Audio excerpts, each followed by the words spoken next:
नमस्कार। छत्तीसगढ़ शासन के कर्मचारियों के लिए रिटायरमेंट के बाद का जीवन सुरक्षित और चिंता मुक्त हो, ये बहुत मायने रखता है। जी हाँ। और इसका सबसे बड़ा आधार होती हैं पेंशन योजनाएं। लेकिन इनके नियम और फायदे वो अक्सर थोड़े उलझे हुए लगते हैं। बिल्कुल सही कहा आपने। और ये नियम जानना हर कर्मचारी के लिए बेहद जरूरी भी है, ताकि वो अपने भविष्य की सही प्लानिंग कर सके, है ना? हाँ, बिल्कुल। तो आज हम इन्हीं नियमों, फायदों और प्रक्रियाओं पर थोड़ी गहराई से चर्चा करेंगे, जो छत्तीसगढ़ सरकार के कर्मचारियों पर लागू होते हैं। अच्छा, तो हमारे पास जानकारी का आधार क्या है?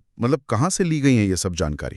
देखिए, हमारी चर्चा पूरी तरह से आधिकारिक दस्तावेजों पर आधारित है, जैसे पेंशन मामलों के निपटारे के लिए जो सरकारी गाइडलाइंस हैं, रिटायरमेंट से जुड़े नियम कानून हैं, और पेंशन लाभों पर जो भी सर्कुलर और आदेश जारी हुए हैं। ओके। स्कीम्स, रिटायरमेंट के नियम, और जो आजकल सबसे ज्यादा चर्चा में है, पुरानी पेंशन योजना यानी ओपीएस। हाँ, ओपीएस और एनपीएस। बिल्कुल, ओपीएस और नई अंशदायी पेंशन योजना एनपीएस के बीच का चुनाव और उसके नियम, वो सब शामिल है। और साथ ही हम आभार ऑनलाइन सिस्टम पर भी बात करेंगे। अच्छा, तो आज का हमारा मकसद ये है कि ये जो सरकारी दस्तावेज हैं, इनकी जटिल भाषा को थोड़ा आसान करके पेश किया जाए। एकदम सही। ताकि कर्मचारियों को ये साफ साफ समझ आ सके कि भाई उनके अधिकार क्या हैं और प्रक्रियाएं कैसे काम करती हैं। बिल्कुल, कोशिश यही रहेगी कि सबसे महत्वपूर्ण जानकारी सरल शब्दों में सामने रखी जाए, जिससे कर्मचारियों को अपने रिटायरमेंट लाभों को समझने और ज़ाहिर है पाने में मदद मिले।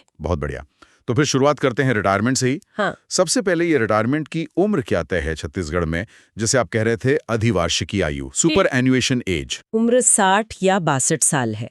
ये उनके सर्विस की कैटेगरी पर निर्भर करता है। अच्छा। हाँ, हालांकि कुछ खास प्रोफेशन हैं जहां ये उम्र ज्यादा है, जैसे मेडिकल कॉलेजों के टीचर हो गए, या उच्च शिक्षा और तकनीकी शिक्षा के प्रोफेसर, पशु चिकित्सा सेवाओं के डॉक्टर। ओह अच्छा, हाँ। इनके लिए रिटायरमेंट की उम्र 65 साल तक भी हो सकती है। और ये उम्र कैसे गिनी जाती है? मेरा मतलब है रिटायरमेंट की तारीख कौन सी मानी जाती है? ये कर्मचारी के सरकारी रिकॉर्ड में जो जन्म तिथि दर्ज है, उसके आधार पर तय होता है।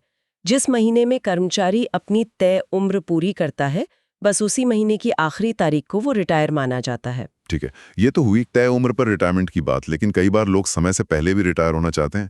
क्या उसका भी कोई प्रावधान है? वॉलंटरी रिटायरमेंट जिसे कहते हैं। हाँ, बिल्कुल है।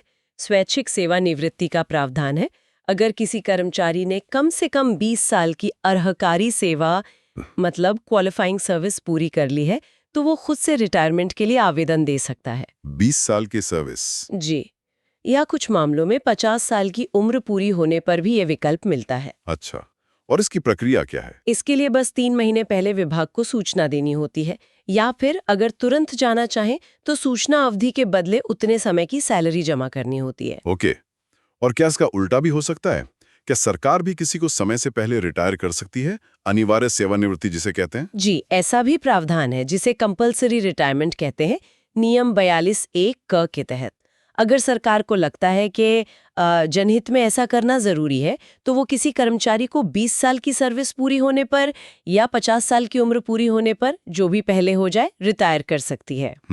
हालांकि ये कोई सामान्य प्रक्रिया नहीं है, ये विशेष परिस्थितियों में ही इस्तेमाल होती है। समझ गया। ठीक है, तो रिटायरमेंट की अगर अलग तरीके हुए, अब आते हैं उस चीज पर जिसका शायद सबको इंतजार रहता है, पेंशन। कितने प्रकार की पेंशन मिलती है छत्तीसगढ़ में? पेंशन भी कई तरह की होती है, ये इस पर निर्भर करता है कि रिटायरमेंट किस वजह से हुआ है। अच्छा। सबसे आम है अधिवार्षिकी पेंशन, जो तय उम्र पर रिटायर होने वालों को मिलती है। फिर है निवृत्ति पेंशन, ये उन लोगों को मिलती है जो स्वैच्छिक यानी वॉलंटरी या अनिवार्य यानी कंपल्सरी रिटायरमेंट लेते हैं। और अगर भगवान न करे कोई कर्मचारी सेवा के दौरान किसी शारीरिक या मानसिक अक्षमता का शिकार हो जाए तो? हाँ, ऐसी दुर्भाग्यपूर्ण स्थिति के लिए असमर्थता पेंशन या इनवैलिड पेंशन का प्रावधान है। अगर मेडिकल बोर्ड ये प्रमाणित कर दे कि कर्मचारी अब आगे सेवा करने में सक्षम नहीं है, तो उन्हें ये पेंशन मिलती है। एक और स्थिति है क्षतिपूरक पेंशन यानी कॉम्पेंसेशन पेंशन। ये तब मिलती है जब किसी कर्मचारी का पद ही मान लीजिए खत्म कर दिया जाए और उसे कहीं और समायोजित करना भी संभव ना हो। क्या सजा के तौर पर भी कोई पेंशन है? हाँ, एक होती है अनिवार्य सेवानिवृत्ति पेंशन, कंपल्सरी रिटायरमेंट पेंशन। ये तब दी जाती है जब किसी कर्मचारी को सजा के तौर पर अनिवार्य रूप से रिटायर किया जाता है। इसमें पेंशन की राशि सामान्य से कम हो सकती है। अच्छा। और एक और खास स्थिति में अनुकंपा भत्ता यानी कॉम्पैशनेट अलाउंस भी दिया जा सकता है। ये तब होता है जब कोई कर्मचारी गंभीर कदाचार के कारण नौकरी से निकाला गया हो और उसकी पेंशन जब्त हो गई हो, लेकिन सरकार उसके परिवार की दयनीय स्थिति को देखते हुए कुछ राहत देना चाहे। पर यह ध्यान रखना जरूरी है कि ये पेंशन का अधिकार नहीं है, ये एक रियायत है। बाप रे, ये तो बहुत सारी किस्में हो गई। लेकिन सबसे बड़ा सवाल जो सबके मन में होगा कि भाई किसको कितनी पेंशन मिलेगी, इसका हिसाब किताब कैसे लगता है? हाँ, ये समझना बहुत जरूरी है। देखिए, पेंशन की गणना का एक तय फॉर्मूला है। मोटे तौर पर समझें तो पेंशन जो है वो आपकी सेवा के आखिरी समय की औसत सैलरी, जिसे एवरेज इमोल्यूमेंट्स कहते हैं, उसका लगभग आधा होती है। आधा? लगभग आधा। लेकिन ये इस पर भी निर्भर करता है कि आपने कुल कितनी नौकरी की है, मतलब आपकी क्वालिफाइंग सर्विस कितनी है। ये औसत सैलरी या एवरेज इमोल्यूमेंट्स से क्या मतलब है? यहाँ कौन सी सैलरी है? एवरेज इमोल्यूमेंट्स का मतलब है रिटायरमेंट से ठीक पहले के आखिरी 10 महीनों में कर्मचारी को जो मूल वेतन यानी बेसिक पे मिला है, उसका औसत। आखिरी 10 महीने का औसत बेसिक पे। ठीक है। और नौकरी की अवधि या क्वालिफाइंग सर्विस का क्या रोल है इसमें? पेंशन पाने के लिए कम से कम 10 साल की क्वालिफाइंग सर्विस तो जरूरी है ही। अच्छा, मिनिमम 10 साल। जी, और पूरी पेंशन पाने के लिए नियमों के हिसाब से 33 साल की सर्विस चाहिए होती है। इस सर्विस को आधे आधे साल की इकाइयों में गिना जाता है, मतलब 66 छमाही। 66 छमाही, अच्छा। हाँ, अगर आपकी सर्विस 10 साल से ज्यादा है लेकिन 33 साल से कम है, तो पेंशन उसी अनुपात में, मतलब प्रो राटा बेसिस पर तय होती है। क्या कोई न्यूनतम या अधिकतम सीमा भी है पेंशन की, कि कम से कम इतनी तो मिलेगी? जी हाँ, 1 जनवरी 2016 से न्यूनतम पेंशन 7,750 रुपए प्रति माह तय की गई है। इससे कम नहीं हो सकती। 7,750 रुपए मिनिमम? जी, और अधिकतम पेंशन कर्मचारी के आखिरी वेतन के 50% से ज्यादा नहीं हो सकती। हमारे पास जो दस्तावेज हैं उनमें एक उदाहरण भी दिया गया है, शायद पेज 20 पर। उससे ये गणना और साफ हो सकती है शायद। हाँ बिल्कुल। उस उदाहरण में एक कर्मचारी का अंतिम वेतन 84,900 रुपए था और उनकी सेवा अवधि लगभग 32 साल थी, जिसे गणना के लिए 64 छमाही माना गया। 64 छमाही, क्योंकि 33 साल या 66 छमाही से कम है। जी, तो फॉर्मूला लगाकर पेंशन निकली 84,900 डिवाइडेड बाई 2 इंटू 64 66। ये आता है करीब 44,164 रुपए प्रति माह। अच्छा, तो ये दिखाता है कि पूरी 33 साल सर्विस ना होने पर पेंशन थोड़ी कम हो जाती है। हाँ, अनुपात में कम हो जाती है। ठीक है। पेंशन के अलावा रिटायरमेंट पर एक मुश्त रकम भी मिलती है ना, जिसे उपदान या ग्रेच्युटी कहते हैं। बिल्कुल, इसे मृत्यु सह सेवानिवृत्ति उपदान यानी डेथ कम रिटायरमेंट ग्रेच्युटी या DCRG कहते हैं। DCRG? हाँ, इसके लिए कम से कम 5 साल की अर्हकारी सेवा जरूरी है। 5 साल सर्विस चाहिए इसके लिए। और ये कितनी मिलती है, इसका हिसाब कैसे होता है? इसका हिसाब है कर्मचारी ने जितने भी छमाही सर्विस पीरियड पूरे किए हैं, हर पूरे छमाही के लिए उसकी आखिरी सैलरी, जिसमें मूल वेतन और महंगाई भत्ता दोनों शामिल हैं, का 1/4 हिस्सा। हर छमाही के लिए 1/4 सैलरी? जी, और इसकी एक ऊपरी सीमा भी है। अधिकतम सीमा 20 लाख रुपए है। 20 लाख? हाँ, मतलब जितनी लंबी सर्विस उतना ज्यादा ग्रेच्युटी, लेकिन 20 लाख से ज्यादा नहीं। एकदम सही। और अगर किसी कर्मचारी की सेवा के दौरान ही मृत्यु हो जाए, तब ग्रेच्युटी का क्या होता है? देखिए, ऐसी दुखद स्थिति में ग्रेच्युटी की गणना अलग तरीके से होती है और ये सामान्य रिटायरमेंट वाली ग्रेच्युटी से ज्यादा बनती है। अच्छा। हाँ, ताकि परिवार को तत्काल थोड़ी ज्यादा आर्थिक मदद मिल सके।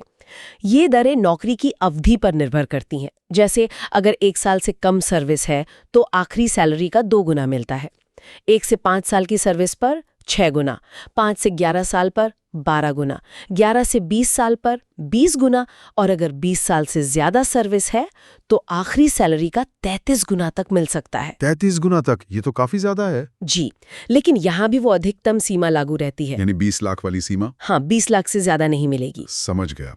ये तो महत्वपूर्ण जानकारी है, खासकर परिवार के लिए। अब आते हैं परिवार पेंशन पर। ये कब और किसे मिलती है? परिवार पेंशन या फैमिली पेंशन तब मिलती है जब किसी सरकारी कर्मचारी की या तो सेवा के दौरान मृत्यु हो जाए या फिर रिटायरमेंट के बाद पेंशन लेते हुए उनकी मृत्यु हो जाए। ये उनके परिवार को एक नियमित आर्थिक सहारा देने के लिए है। परिवार में कौन कौन इसके लिए पात्र होता है, मतलब किसको मिल सकती है? सबसे पहले पति या पत्नी को, यानी विधवा या विधुर को, उनको ये आजीवन मिलती है या जब तक वो दोबारा शादी नहीं कर लेते। ओके। उनके बाद बच्चों की बारी आती है। बेटे को 25 साल की उम्र तक मिलती है या जब तक वो कमाने न लगे, इनमें से जो भी पहले हो जाए। और बेटी के लिए? बेटी अगर अविवाहित है तो उसे भी 25 साल की उम्र तक। लेकिन कुछ खास शर्तें हैं जिनके तहत अगर बेटी विधवा या तलाकशुदा है और उसकी अपनी कोई नियमित आय नहीं है तो उसे 25 साल के बाद भी मिल सकती है, शायद आजीवन भी। अच्छा। और अगर संतान शारीरिक या मानसिक रूप से विकलांग है और कमाने में बिल्कुल असमर्थ है तो उन्हें भी कुछ शर्तों के साथ आजीवन परिवार पेंशन मिल सकती है। हाँ, ये तो बहुत अच्छी बात है। और इसकी राशि कितनी होती है? क्या ये कर्मचारी की पेंशन जितनी ही होती है? नहीं, उतनी नहीं होती। सामान्य दर पर परिवार पेंशन कर्मचारी के अंतिम वेतन का 30% होती है और इसकी भी न्यूनतम सीमा है, कम से कम 7,750 रुपए प्रति माह तो मिलेगी ही। 30% अंतिम वेतन का? जी, लेकिन इसमें एक उच्च दर यानी एनहांस्ड रेट का भी प्रावधान है। उच्च दर वो क्या है? ये कर्मचारी की मृत्यु के तुरंत बाद एक निश्चित अवधि के लिए मिलती है, या तो मृत्यु की तारीख से 7 साल तक या उस तारीख तक जब कर्मचारी 67 साल का होता। इन दोनों में से जो भी अवधि कम हो उतने समय तक ये उच्च दर मिलती है। और ये होती कितनी है? ये उच्च दर या तो कर्मचारी के अंतिम वेतन के 50% के बराबर होती है या फिर जो सामान्य दर 30% है उसकी दोगुनी होती है। इन दोनों में से जो भी कम हो। अच्छा। इसका मकसद यही है कि शुरुआती सालों में परिवार को थोड़ी ज्यादा आर्थिक मदद मिल जाए। हाँ, वो मुश्किल समय होता है। अच्छा, क्या छत्तीसगढ़ पुलिस बल के लिए इसमें कोई विशेष नियम है? हमने सुना है कि नक्सली घटनाओं के संदर्भ में कुछ अलग प्रावधान है शायद। हाँ बिल्कुल, उनके लिए असाधारण परिवार पेंशन यानी एक्स्ट्रा ऑर्डिनरी फैमिली पेंशन का प्रावधान है। अगर किसी पुलिसकर्मी की ड्यूटी के दौरान, मतलब बहुत ही असाधारण परिस्थितियों में, जैसे कि नक्सली मुठभेड़ में दुर्भाग्यवश जान चली जाती है, तो उनके परिवार को सामान्य परिवार पेंशन के अलावा अतिरिक्त आर्थिक सहायता दी जाती है। कितनी होती है ये राशि? 1 अप्रैल 2010 से ये राशि बढ़ाकर 15 लाख कर दी गई है। पहले ये 5 लाख रुपए थी। 15 लाख? जी। ये सामान्य पेंशन के अतिरिक्त है? जी हाँ, ये उसके अतिरिक्त एकमुश्त सहायता है। ठीक है। अब एक और शब्द अक्सर सुनने में आता है, पेंशन का सारांशीकरण या कम्यूटेशन। ये क्या होता है? क्या इसका मतलब है कि पेंशन का कुछ हिस्सा एक साथ एडवांस में ले लेना? बिल्कुल सही समझे आप। कम्यूटेशन का मतलब यही है कि पेंशनर अपनी हर महीने मिलने वाली पेंशन के एक हिस्से के बदले में एकमुश्त रकम ले सकता है। ये विकल्प रिटायरमेंट के समय या उसके बाद भी लिया जा सकता है। कितना हिस्सा कम्यूट करा सकते हैं और ये रकम कैसे तय होती है कि कितनी मिलेगी? पेंशनर अपनी कुल मासिक पेंशन का अधिकतम 1/3 मतलब 1/3 हिस्सा कम्यूट करा सकता है। 1/3 तक? जी।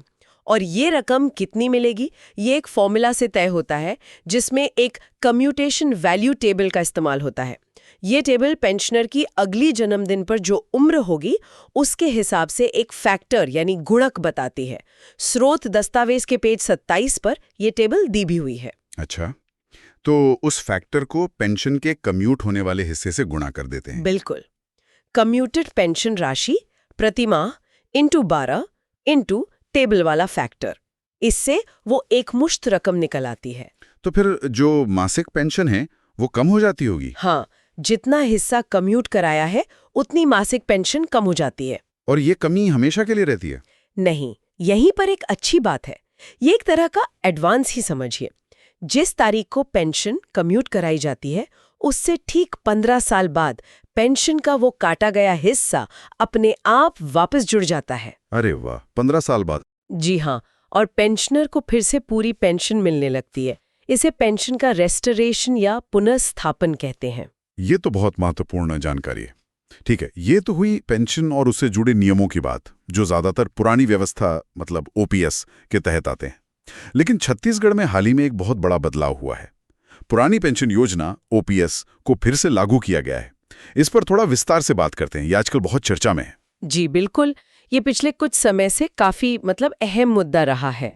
जैसा कि हम जानते हैं, राज्य में 1 नवंबर 2004 से जो कर्मचारी नियुक्त हो रहे थे उनके लिए नई अंशदायी पेंशन योजना यानी एनपीएस लागू की गई थी। हाँ, लेकिन छत्तीसगढ़ सरकार ने मई 2022 और फिर जनवरी 2023 में अधिसूचनाएं जारी करके 1 नवंबर 2004 को या उसके बाद नियुक्त हुए कर्मचारियों के लिए भी पुरानी पेंशन योजना ओपीएस बहाल करने का फैसला किया। तो इसका मतलब है कि जो कर्मचारी 2004 के बाद भर्ती हुए थे वो सब अब अपने आप ओपीएस में आ गए हैं। नहीं, ऐसा नहीं है। इसमें एक पेंच है। सरकार ने उन कर्मचारियों को एक विकल्प दिया था जो 1 नवंबर 2004 से 31 मार्च 2022 के बीच नियुक्त हुए थे। अच्छा, विकल्प दिया था। जी हाँ, उन्हें चुनना था कि वो एनपीएस में ही रहना चाहते हैं या ओपीएस में वापस जाना चाहते हैं। इसके लिए उन्हें बाकायदा एक शपथ पत्र नोटरी से प्रमाणित करा के अपने ऑफिस में जमा करना था। और ये चुनाव फाइनल था? हाँ, ये चुनाव अंतिम और अपरिवर्तनीय है। मतलब एक बार चुन लिया तो बदला नहीं जा सकता। हाँ, जो कर्मचारी 1 अप्रैल 2022 के बाद नियुक्त हुए हैं वे तो सीधे ओपीएस के दायरे में ही आते हैं। ये वाकई एक बड़ा फैसला है कर्मचारियों के नजरिए से। अच्छा, जिन्होंने ओपीएस चुना है उनके एनपीएस खाते में जो पैसा जमा था उसका क्या हुआ? वो तो काफी रकम होगी। हाँ, ये एक बहुत अहम सवाल है और इसकी प्रक्रिया भी थोड़ी जटिल है।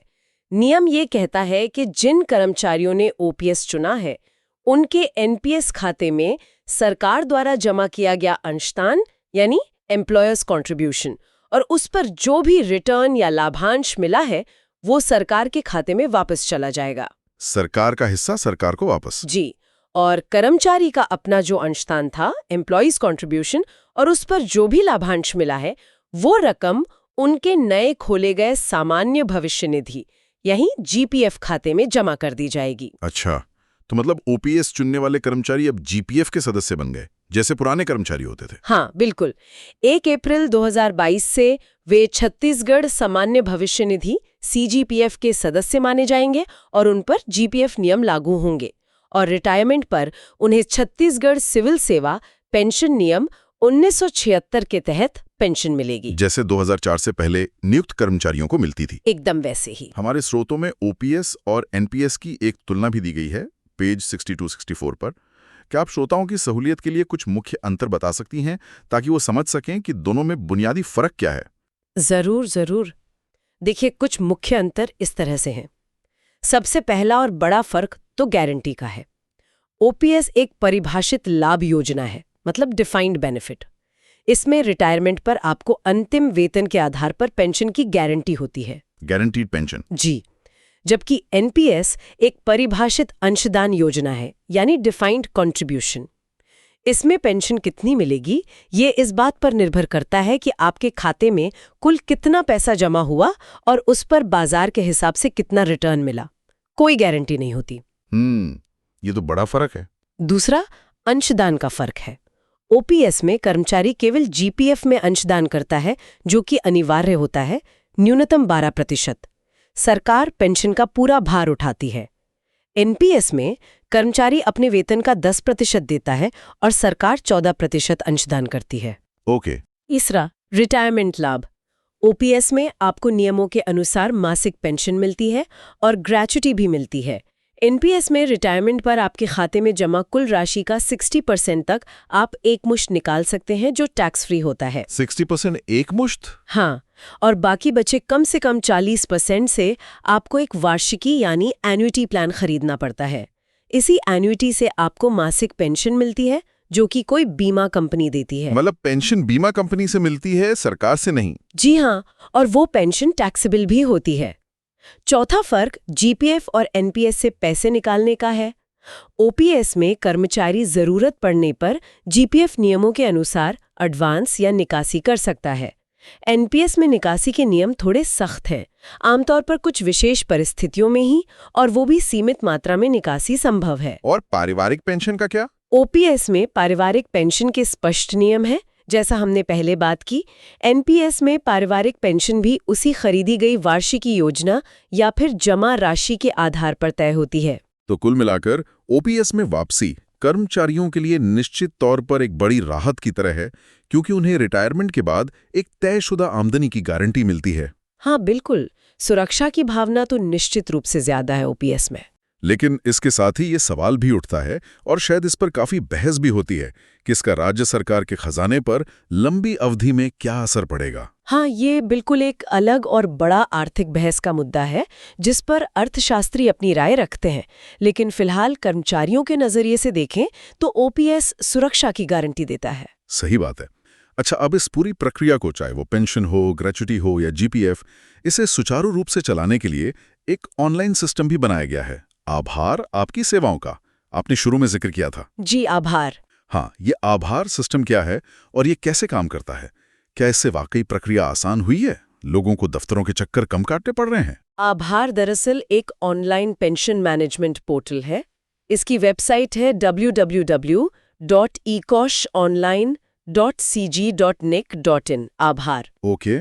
इसका मुख्य मकसद यही है कि पेंशन और रिटायरमेंट से जुड़े सारे काम तेजी से हों, पारदर्शी तरीके से हों, और कोशिश यही है कि कर्मचारी को दफ्तरों के चक्कर कम से कम काटने पड़े। इसमें कर्मचारी को क्या करना होता है? कर्मचारी अपने रिटायरमेंट से 2 साल पहले ही इस पोर्टल पर अपना अकाउंट बना सकता है और पेंशन फॉर्म ऑनलाइन भरना शुरू कर सकता है। 2 साल पहले से? जी हाँ, ताकि प्रक्रिया समय पर पूरी हो सके। इसमें वो अपने सारी जानकारी जैसे व्यक्तिगत विवरण, बैंक डिटेल्स वगैरह भर सकता है और जो भी जरूरी दस्तावेज है उन्हें स्कैन करके अपलोड कर सकता है। फिर विभाग भी इसी पोर्टल पर उस केस को आगे प्रोसेस करते हैं। मतलब कागजी कार्रवाई कम हो गई है, फिजिकल फाइलें कम हो गई हैं। सिस्टम खुद ही चेकलिस्ट के जरिए आपत्तियों की जांच करता है और बताता है कि क्या कमी है। सब कुछ सही होने पर डिजिटल हस्ताक्षर वाले इलेक्ट्रॉनिक पेंशन पेमेंट ऑर्डर यानी ईपीपीओ, ग्रेच्युटी पेमेंट ऑर्डर यानी ईजीपीओ और कम्यूटेशन पेमेंट ऑर्डर यानी ईसीपीओ जारी करने का लक्ष्य सिर्फ 7 कामकाजी दिनों के भीतर रखा गया है। 7 दिन में? ये तो काफी तेज है। हाँ, लक्ष्य तो यही है। और पेंशन भुगतान का डेटा भी सीधे बैंक को डिजिटल रूप में भेज दिया जाता है, जिससे भुगतान भी समय पर हो सके। और वो जो हर साल जीवन प्रमाण पत्र जमा करना होता है, उसके लिए भी लाइन में लगने की जरूरत नहीं है। हाँ, इसमें आधार आधारित बायोमेट्रिक सिस्टम से डिजिटल जीवन प्रमाण पत्र जमा करने की सुविधा भी है। इससे पेंशनर्स को हर साल ट्रेजरी या बैंक जाकर हाजिरी देने से काफी हद तक राहत मिली है। ये तो बहुत बढ़िया है। और अगर किसी वजह से पेंशन केस में कोई आपत्ति लगती है और वो कर्मचारी या ऑफिस को वापस भेजा जाता है, तो संबंधित ऑफिस को 15 दिन के अंदर उसका निराकरण करके वापस भेजना होता है। तो कुल मिलाकर लक्ष्य प्रक्रिया को आसान, तेज और जवाबदेह बनाना है। सुनने में तो काफी अच्छा लग रहा है। पेंशन और ग्रेच्युटी के अलावा जीपीएफ का फाइनल पेमेंट भी रिटायरमेंट पर होता है। उसकी प्रक्रिया में भी कुछ ऑनलाइन हुआ है? जी, जीपीएफ का अंतिम भुगतान छत्तीसगढ़ सामान्य भविष्य निधि नियमों के तहत होता है। रिटायरमेंट से करीब 3 महीने पहले इसका केस तैयार किया जाता है। इसमें पासबुक का मिलान, नॉमिनेशन की जांच वगैरह शामिल है। अब ये प्रक्रिया भी काफी हद तक ऑनलाइन हो गई है। अच्छा। केस तैयार करके महालेखाकार यानी एजी ऑफिस को ऑनलाइन भेजा जाता है और वहीं से ईजीपीएफ प्राधिकार पत्र जारी होता है, जिसके आधार पर भुगतान होता है। यहाँ भी अगर एजी ऑफिस से कोई आपत्ति आती है तो 15 दिन में उसका निराकरण करना होता है। तो मतलब जीपीएफ के लिए भी भागदौड़ कम हुई है? हाँ, काफी हद तक। एक और चीज है, समूह बीमा योजना, ग्रुप इंश्योरेंस स्कीम। ये क्या है? ये भी रिटायरमेंट से जुड़ा है क्या? हाँ, ये भी एक महत्वपूर्ण लाभ है। ये एक तरह का बीमा कवर है जो सभी सरकारी कर्मचारियों को मिलता है। इसके लिए हर महीने उनकी सैलरी से एक बहुत छोटी सी रकम कटती है। कितनी? ये रकम कर्मचारी के ग्रुप जैसे क्लास 1, 2, 3, 4 के हिसाब से अलग अलग होती है और समय समय पर बदलती रहती है। अच्छा, और इसका फायदा क्या है? इसके 2 फायदे हैं। पहला, अगर सेवा के दौरान कर्मचारी की दुर्भाग्यवश मृत्यु हो जाती है तो उनके नॉमिनी को एक तय बीमा राशि मिलती है। दूसरा, जब कर्मचारी रिटायर होता है तो उसे उसके द्वारा जमा किए गए अंशदान का एक हिस्सा ब्याज सहित वापस मिलता है। इसे बचत निधि कहते हैं। तो रिटायरमेंट पर भी कुछ पैसा मिलता है इससे? जी हाँ, ये बीमा राशि और अंशदान की दरें समय समय पर सरकार द्वारा पुनरीक्षित की जाती हैं। जैसे हमारे दस्तावेज में दिया है, 1 जुलाई 2017 से ग्रुप सी कर्मचारी के लिए 180 रुपये महीने का अंशदान है और मृत्यु पर बीमा राशि 1,80,000 है। ठीक है, चलिए अब आखिर में कुछ और छोटी मगर महत्वपूर्ण बातों पर नजर डाल लेते हैं। जैसे अगर किसी की नौकरी में बीच में कोई गैप आ जाए, ब्रेक इन सर्विस जिसे कहते हैं, तो क्या उसका पेंशन पर असर पड़ता है? हाँ, बिल्कुल असर पड़ सकता है। नियमों में ये साफ बताया गया है कि किस तरह का ब्रेक माफ किया जा सकता है और किसका नहीं। अगर ब्रेक ऐसा है जिसे माफ नहीं किया जा सकता, तो उस ब्रेक से पहले की गई नौकरी पेंशन के लिए नहीं गिनी जाती। अरे, मतलब वो सर्विस बेकार हो जाती है पेंशन के लिहाज से? जी हाँ, ये एक बड़ा नुकसान हो सकता है, इसलिए सर्विस ब्रेक को लेकर बहुत सावधान रहना चाहिए और अगर हो जाए तो उसे नियमित कराने की कोशिश करनी चाहिए। ये तो बहुत जरूरी बात है। और एक और स्थिति, अगर कोई कर्मचारी लापता हो जाए तो ऐसी दुखद स्थिति में परिवार को क्या मदद मिलती है? हाँ, इसके लिए भी नियम है। अगर कोई कर्मचारी लापता हो जाता है और उसकी गुमशुदगी की एफआईआर दर्ज हो जाती है, तो एफआईआर की तारीख से 7 साल बीतने के बाद कानूनी तौर पर यह मान लिया जाता है कि कर्मचारी की मृत्यु हो गई है। 7 साल बाद? जी। और उसके बाद उनके परिवार को पारिवारिक पेंशन और दूसरे जो भी रिटायरमेंट लाभ बनते हैं वो मिलने शुरू हो जाते हैं। अच्छा, क्या पेंशन की राशि हमेशा एक जैसी रहती है या समय के साथ बढ़ती भी है, महंगाई बढ़ती है तो? नहीं, ये बढ़ती है। जब भी सरकार वेतन आयोग की सिफारिशें लागू करती है या समय समय पर महंगाई भत्ता डीए बढ़ाती है, तो पेंशन भी उसी हिसाब से रिवाइज होती है। पेंशनरों को भी महंगाई राहत डीआर मिलती है। अच्छा, पेंशन पर भी डीआर मिलता है? जी हाँ, जैसे पहले 1996 में, फिर 2006 में और हाल ही में 2016 में 7वें वेतन आयोग के बाद पेंशन रिवाइज हुई है। और बहुत बुजुर्ग पेंशनरों के लिए क्या कोई विशेष लाभ है जिनकी उम्र बहुत ज्यादा हो गई हो? हाँ, ये एक बहुत अच्छी पहल है सरकार की। 80 साल या उससे ज्यादा उम्र के जो पेंशनर हैं या परिवार पेंशनर हैं, उनको उनकी मूल पेंशन या परिवार पेंशन पर अतिरिक्त पेंशन मिलती है। अतिरिक्त पेंशन? कितनी? ये उम्र के साथ बढ़ती जाती है। 80 से 85 साल की उम्र के बीच 20% अतिरिक्त पेंशन, 85 से 90 साल पर 30%, 90 से 95 पर 40%, 95 से 100 पर 50% और जो पेंशनर 100 साल की उम्र पार कर लेते हैं उन्हें 100% अतिरिक्त पेंशन मिलती है, यानी उनकी पेंशन दोगुनी हो जाती है। वाह, दोगुनी पेंशन! ये तो वाकई बुजुर्गों के लिए बहुत बड़ा सहारा है। जी बिल्कुल, ये बढ़ती उम्र में उनकी ज़रूरतों और स्वास्थ्य खर्चों को देखते हुए किया गया है। तो आज हमने छत्तीसगढ़ में सरकारी कर्मचारियों के लिए रिटायरमेंट और पेंशन से जुड़े लगभग हर जरूरी पहलू को छूने की कोशिश की है। हमने रिटायरमेंट की उम्र और प्रकारों पर बात की, अलग अलग तरह की पेंशन और ग्रेच्युटी की गणना समझी, परिवार पेंशन के नियम जाने, पेंशन का कम्यूटेशन कैसे होता है ये देखा और सबसे अहम ओपीएस की बहाली और एनपीएस से उसकी तुलना की। जी हाँ, और साथ ही हमने आभार ऑनलाइन सिस्टम, जीपीएफ के अंतिम भुगतान और समूह बीमा जैसी योजनाओं पर भी बात की। कोशिश की कि जो भी महत्वपूर्ण पहलू हैं वो सब कवर हो जाएं।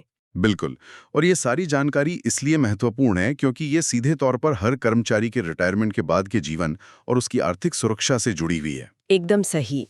नियमों और प्रक्रियाओं की सही समझ होने से न केवल कर्मचारी अपने अधिकारों के प्रति आश्वस्त रह सकते हैं, बल्कि समय पर अपने सारे लाभ प्राप्त करने में भी उन्हें आसानी होती है। कोई भ्रम नहीं रहता। बिल्कुल, और जाते जाते एक सवाल श्रोताओं के सोचने के लिए छोड़ जाते हैं। देखिए, पुरानी पेंशन व्यवस्था की वापसी निश्चित रूप से कर्मचारियों के लिए एक सुरक्षित भविष्य का वादा करती है, इसमें कोई शक नहीं। लेकिन इसका राज्य की अर्थव्यवस्था पर, उसके राजकोष पर लंबे समय में क्या प्रभाव पड़ेगा, ये एक बड़ा और विचारणीय विषय है। हाँ, ये सवाल तो है। और दूसरा सवाल आभार जैसी डिजिटल प्रणालियों से जुड़ा है। क्या ये प्रणालियां वास्तव में उस अंतिम कर्मचारी तक पहुंच पा रही हैं जो शायद दूर-दराज के इलाके में तैनात है या जो तकनीक के साथ उतना सहज नहीं है? क्या ये सिस्टम सचमुच पेंशन प्रक्रिया को सबके लिए बिना किसी परेशानी के सुगम बना पाया है? ये भी सोचने वाली बात है। तो इन सवालों पर मनन जरूरी है। खैर, आज की इस विस्तृत चर्चा के लिए आपका बहुत बहुत धन्यवाद। उम्मीद है हमारे श्रोताओं को ये जानकारी उपयोगी लगी होगी। धन्यवाद।